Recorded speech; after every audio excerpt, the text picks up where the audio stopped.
ও আমাকে ভালোবাসে না, শুধু বলে বুড়া।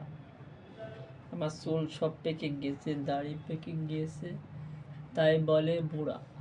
আমি কি অরিজিনালি বুড়া? তাই আবার দেখে কাস্টমাররা তাকে খুবই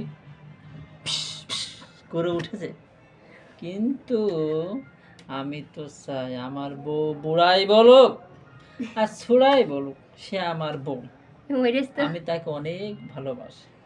বুড়া বললেও সমস্যা নেই, ছুড়া বললেও সমস্যা নেই, কিন্তু তোমারে হ্যান্ডসাম বলেছে, কাস্টমাররা হ্যান্ডসাম বলেছে।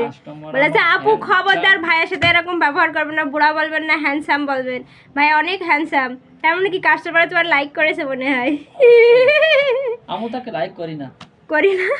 কাকে লাইক করো তুমি? তোমাকে লাইক করি। হ্যাঁ, বলতেছে কি আমি বলেছি যে এই তুমি শুধু আমার বন্ধুদের মধ্যে যাও বুড়াবুটা কোথাকার, যেই কয়েছি সে বুড়া খেপে গেছে। হ্যাঁ আপনি এরকম খারাপ ব্যবহার করেন, আমরা তো মনে করি ভিডিওর জন্যই করেন। আসলে বুড়া কথাটা ও আমার মাঝে মাঝে বুড়ি বলে, বলো না? তাহলে কি আমি কি বুড়া?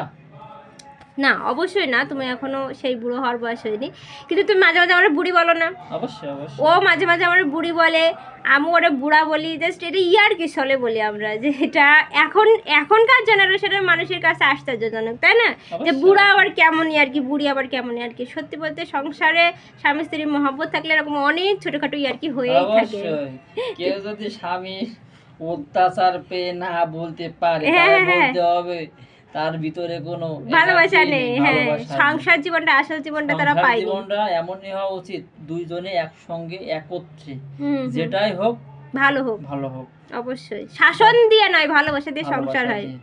সবাই ভালো থাকবেন, ধন্যবাদ। আসসালামু আলাইকুম। আমি বুড়া নই।